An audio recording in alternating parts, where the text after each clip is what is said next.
नमस्कार मित्रों, हमारे YouTube चैनल सिविल स्क्वाड में आपका एक बार फिर से स्वागत है। इस लेक्चर में हम चर्चा करेंगे समतल में गति के बारे में। तो आइए जानते हैं समतल में गति किसे कहते हैं। समतल में गति किसे कहते हैं। पिछले अध्याय में हम पढ़ चुके हैं कि वेग, विस्थापन आदि सभी सदिश और अदिश राशियों के बारे में पढ़ चुके हैं जो केवल एक विमीय होती हैं, जिनकी दिशा एक विमीय होती हैं। परंतु इस चैप्टर में हम बात करेंगे द्विविमीय तथा त्रिविमीय गति के बारे में, जो समतल में गति के अंतर्गत आता है। तो एक विमीय में हमें प्लस और माइनस दो ही चिन्हों की आवश्यकता होती है, लेकिन समतल में गति दो विमीय या त्रिविमीय गति में हमें तीन विमाओं में बात करनी होती है, जिसके लिए हमें वेक्टर का उपयोग किया जाता है। तो समतल में गति किसे कहते हैं। किसी कण के एक विमीय गति में वेग व त्वरण सदैव एक सरल रेखा में या तो कण की गति की दिशा में या उसकी गति के विपरीत दिशा में कार्य करते थे। परंतु द्विविमीय तथा त्रिविमीय गति में वेग एवं त्वरण सदिशों का एक दूसरों के साथ सापेक्ष झुकाव 0 से 180 अंश के बीच किसी भी दिशा में हो सकता है। तो एक समतल में गति 0 से 180 अंश के बीच किसी भी स्थिति में इसका झुकाव हो सकता है। तो समतल में गति जानने से पहले हम जान लेते हैं कि सदिश राशियाँ किसे कहते हैं। सदिश एवं अदिश राशियाँ किसे कहते हैं। तो सदिश राशियाँ किसे कहते हैं। सदिश राशियाँ वे राशियाँ हैं जिनमें दिशा के साथ साथ परिमाण की भी आवश्यकता होती है। और अदिश राशियाँ किसे कहते हैं। अदिश राशियाँ वे राशियाँ हैं जिसमें केवल परिमाण की होता है, उसमें दिशा नहीं होती है। तो सदिश राशियाँ पहले हम जानते हैं सदिश राशियाँ किसे कहते हैं। सदिश राशियाँ वे राशियाँ हैं, सदिश राशियाँ वे भौतिक राशियाँ हैं जिनमें परिमाण के साथ साथ दिशा भी होती है, सदिश राशियाँ कहलाती हैं। वे भौतिक राशियाँ जिनमें परिमाण के साथ साथ दिशा भी होती है, सदिश राशियाँ कहलाती हैं। जैसे सदिश राशियों में क्या आता है कि स्थिति, विस्थापन, वेग, त्वरण, बल, भार, संवेग, आवेग, वैद्युत क्षेत्र, चुंबकीय बल क्षेत्र, घनत्व, धारा घनत्व आदि सब सदिश राशियों के अंतर्गत आते हैं। उसके बाद हम चर्चा करेंगे कि अदिश राशियाँ किसे कहते हैं। अदिश राशियाँ किसे कहते हैं। वे भौतिक राशियाँ। अदिश राशियाँ किसे कहते हैं कि वे भौतिक राशियाँ जिनमें परिमाण के साथ साथ दिशा की जरूरत नहीं होती। वे भौतिक राशियाँ जिनमें परिमाण के साथ दिशा की आवश्यकता नहीं होती, उसमें केवल परिमाण होता है, उसे अदिश राशि कहते हैं। तो अदिश राशियों की परिभाषा होगी वे भौतिक राशियाँ जिनमें केवल परिमाण होता है, उन्हें अदिश राशियाँ कहते हैं। अदिश राशियाँ के उदाहरण कुछ इस प्रकार हैं कि द्रव्यमान, दूरी, समय, चाल, आयतन, घनत्व, दाब, कार्य, ऊर्जा, शक्ति, आवेग, वैद्युत धारा, विभव, ताप, विशिष्ट ऊष्मा, आवृत्ति इत्यादि अदिश राशियों के अंतर्गत आता है। सदिश राशियाँ और अदिश राशियाँ दोनों हम जान चुके हैं। सदिश राशियों को इंग्लिश में वेक्टर कहा जाता है, सदिश राशियों को इंग्लिश में वेक्टर कहा जाता है, और अदिश राशियों को अंग्रेजी में स्केलर कहा जाता है। अदिश राशियों को अंग्रेजी में स्केलर कहा जाता है। तो सदिश राशियों को इंग्लिश में वेक्टर और अदिश राशियों को अंग्रेजी में स्केलर कहा जाता है। अगला टॉपिक इसमें आता है कि सदिशों की वास्तविक संख्या से गुणा।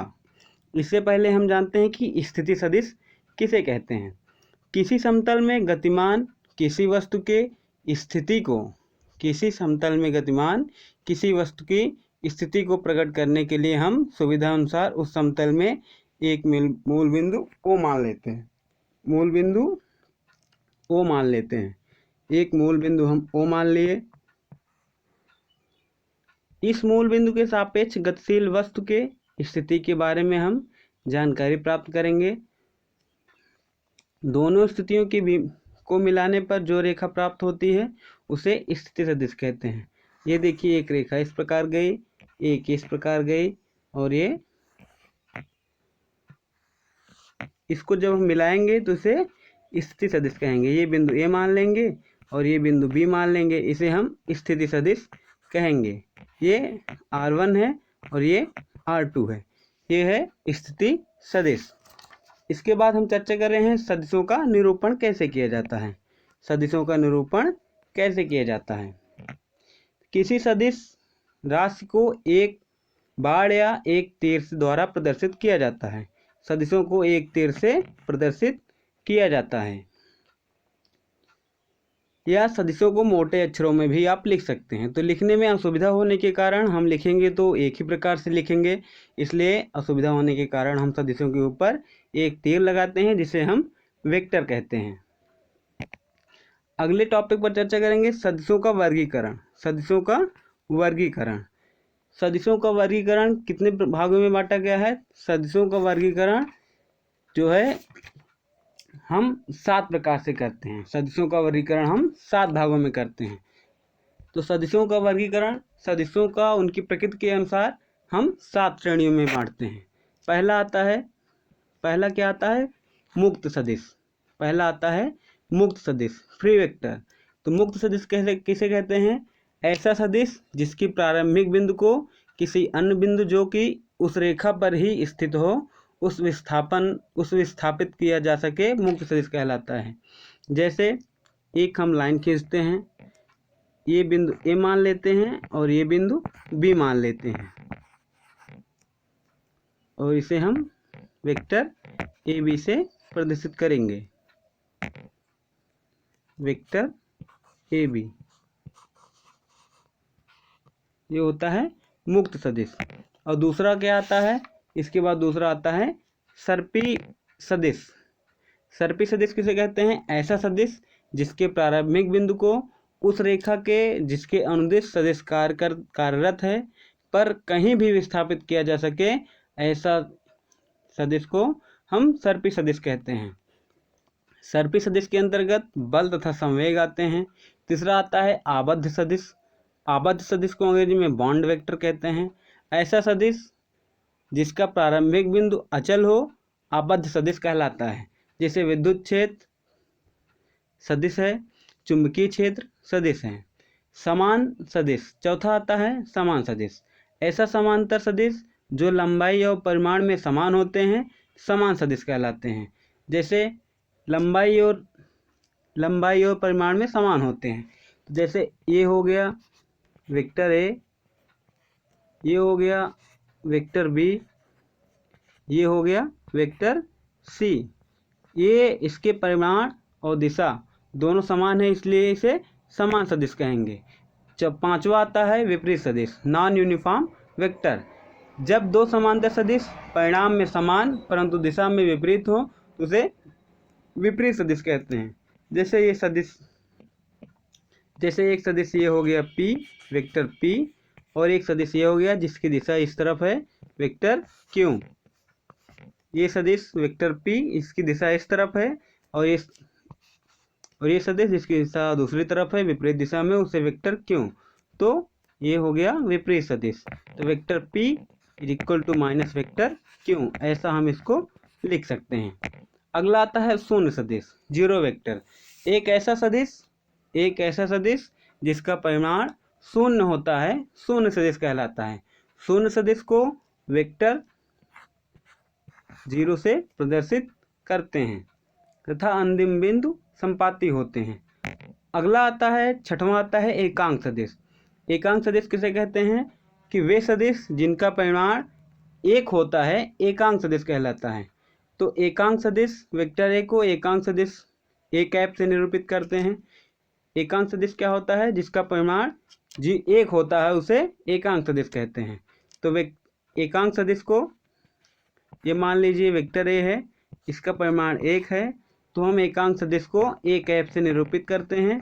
ए कैप से निरूपित करते हैं vector A upon maximum vector mod vector A. इसे हम एकांक सदिश को हम वेक्टर ए से कैप ए से निरूपित करते हैं। तो हम इसमें अगले टॉपिक पर चर्चा करते हैं। ये हम जो सदिशों का वर्गीकरण बताए एनसीईआरटी में नहीं दिया गया है, लेकिन बोर्ड के एग्जाम में पूछा जाता है कभी कभी एकांक सदिश किसे कहते हैं, इसलिए हमने इसका विभाजन बता दिया। तो अगले टॉपिक पर चर्चा करते हैं सदिशों की वास्तविक संख्या से गुणा। सदिशों की वास्तविक संख्या से गुणा। सदिशों की वास्तविक संख्या से गुणा करने का तात्पर्य इसमें ये है, सदिशों की वास्तविक संख्या से गुणा। लेकिन इसमें कुछ टॉपिक ऊपर छूट रहे हैं, तो हम उस पर फिर चर्चा करते हैं। इसमें टॉपिक कौन सा है? पहला आता है कि स्थिति एवं विस्थापन सदिश। तो हम इसमें क्या करते हैं, किसी समतल में गतिमान वस्तु का एक बिंदु O मानते हैं।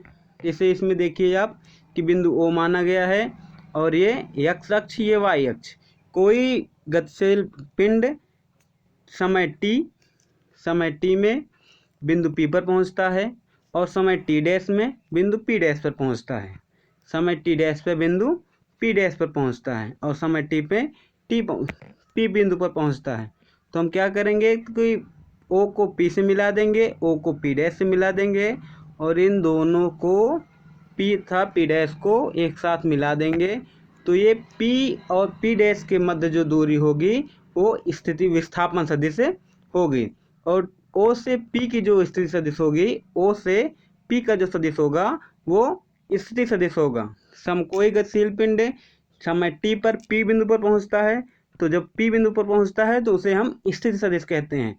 और कोई t डैश और वही गतिशील पिंड t डैश समय में P डैश बिंदु पर पहुंचता है, तो हम इसे भी स्थिति सदिश ही कहेंगे। तो विस्थापन सदिश ज्ञात करने के लिए हम P को P डैश से मिला देंगे तो हमें विस्थापन सदिश प्राप्त हो जाएगा। इसके बाद अगला आता है इसमें कि सदिशों की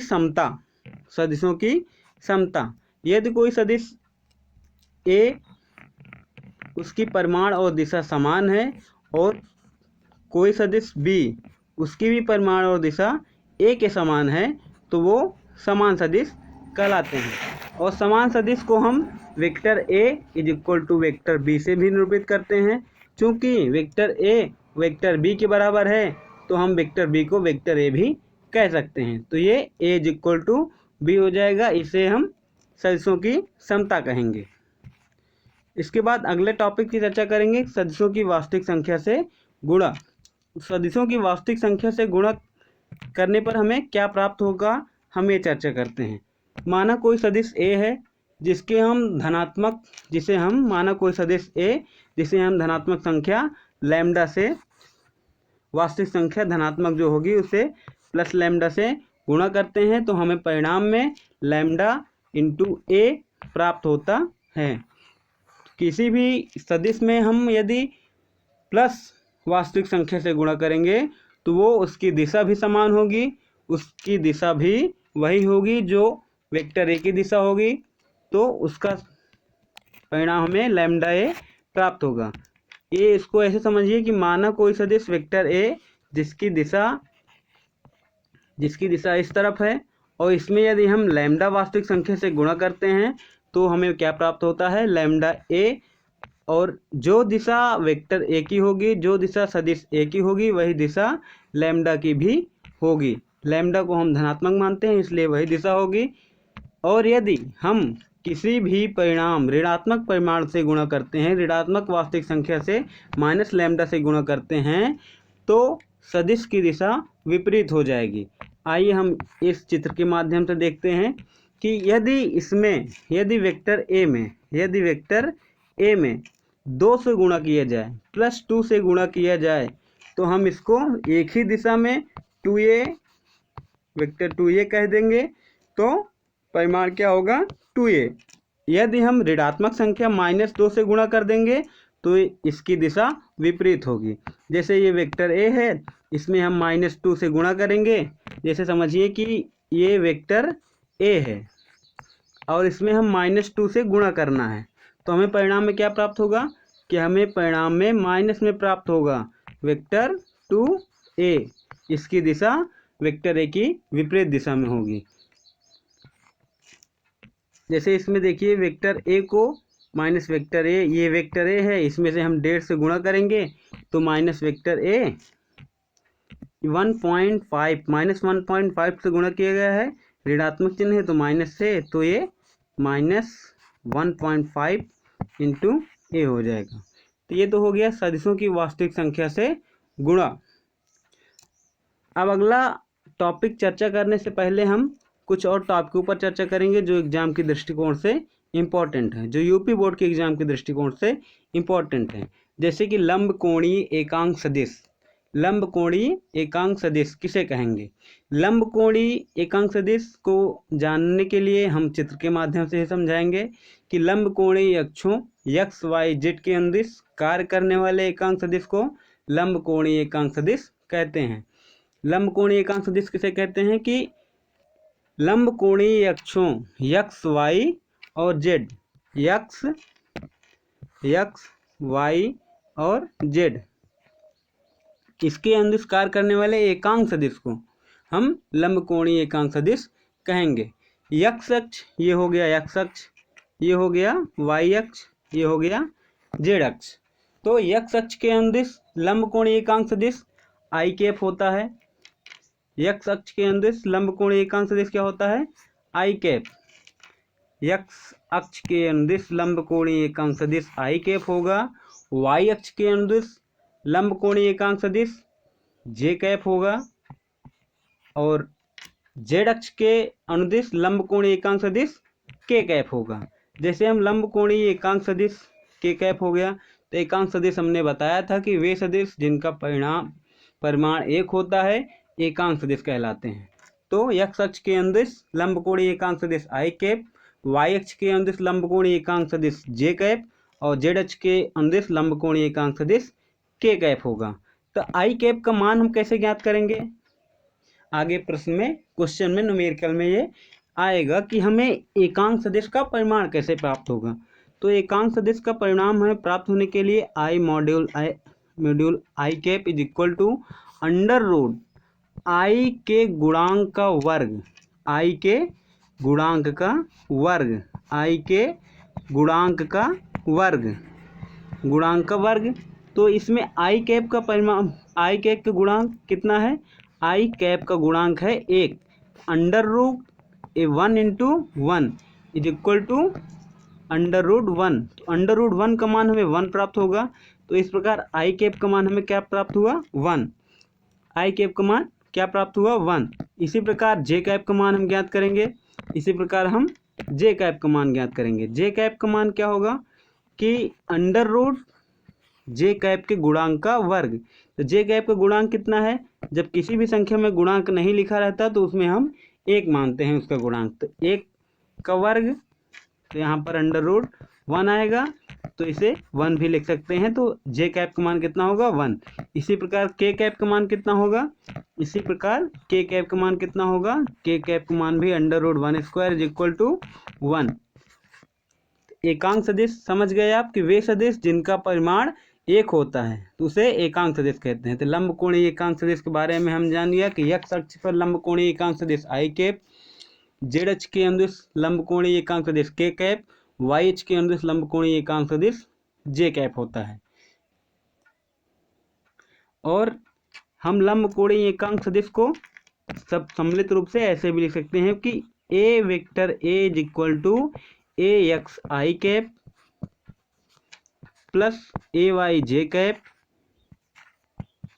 plus a z k cap. हम इसको ऐसे भी लिख सकते हैं, तीनों को सम्मिलित रूप से। ठीक, तो अगला टॉपिक आता है कि दो सदिशों का योग। जैसे कि इसमें आता है अगला टॉपिक सदिशों का व्याकलन, सदिशों का संकलन एवं व्याकलन ग्राफीय विधि से। तो हम जानते हैं कि सदिशों का योग पहला इसमें आता है त्रिभुजी विधि से, त्रिभुज विधि से। सदिशों का व्याकलन या योग त्रिभुज विधि से, triangle method of addition of vector. तो हम इसमें क्या करेंगे कि दो सदिश वेक्टर ए, दो सदिश वेक्टर ए और वेक्टर बी को त्रिभुज विधि से जोड़ने के लिए हम सर्वप्रथम वेक्टर ए को हम क्या करेंगे कि वेक्टर ए, दो सदिश वेक्टर ए और वेक्टर बी, इसको हम त्रिभुज विधि से जोड़ना सीखेंगे। व्याकलन, इसका योग कैसे किया जाता है। इसमें क्या करेंगे है कि हम वेक्टर ए को उसकी दिशा के अनुदिश खींच लेंगे, वेक्टर ए को उसकी दिशा के अनुदिश खींच लेंगे। तो वेक्टर ए को हम उसकी दिशा के अनुदिश खींच लिए। अब दूसरे सदिश दूसरे सदिश वेक्टर बी को सदिश ए के पुच्छ को सदिश बी के नोक से मिलाते हैं, तो वेक्टर बी को यहाँ से हम यहाँ तक खींच ले। दूसरे सदिश वेक्टर बी को वेक्टर ए के नोक से स्टार्ट करके किसी बिंदु तक ले जाते हैं, तो माना ये बिंदु क्या होगा कि क्यों होगा। ठीक, तो ये बिंदु क्या होगा, क्यों होगा। तो ये इस दिशा में है और ये इस दिशा में है। फिर से देखिए आप कि दो सदिश ए और बी को त्रिभुज से ज्ञात करने के लिए हम किसी बिंदु ओ से वेक्टर ए खींच लेते हैं। अब ये वेक्टर ए हो गया, हम इस बिंदु को ओ मान लेते हैं और दूसरे सदिश वेक्टर बी को वेक्टर ए के शीर्ष से ले खींचते हैं, तो ये हम वेक्टर बी खींच दिए, ये इसको हम क्यों मान लेते हैं। तो अब इसके योग करने के लिए हमें वेक्टर ए के पुच्छ को वेक्टर बी के शीर्ष से मिलाएंगे, ऐसे मिलाएंगे, तो इसे हम वेक्टर आर, इसे हम परिणामी वेक्टर आर कह देंगे, वेक्टर आर। तो इसे हम क्या कह देंगे, परिणामी वेक्टर आर,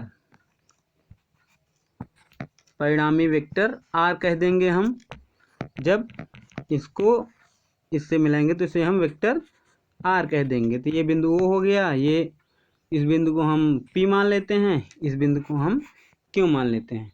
तो हमें क्या इसका योग वेक्टर ए और वेक्टर बी का योग क्या प्राप्त होगा, vector R is equal to vector A plus vector B.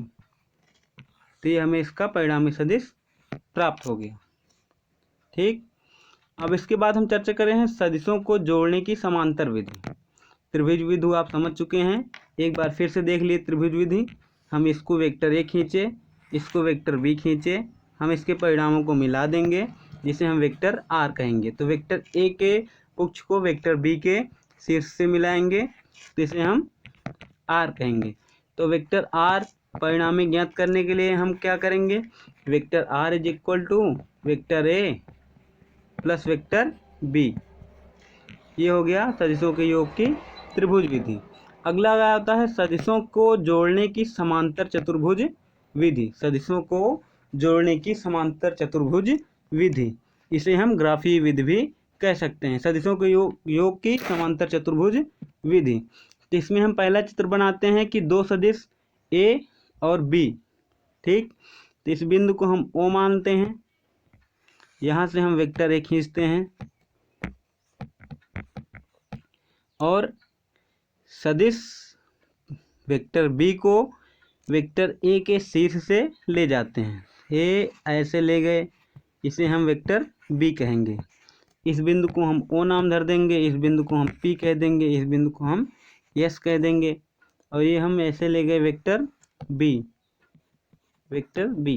और ये होगा वेक्टर ए। ठीक, उसके बाद इस बिंदु को हम क्यों कह देंगे।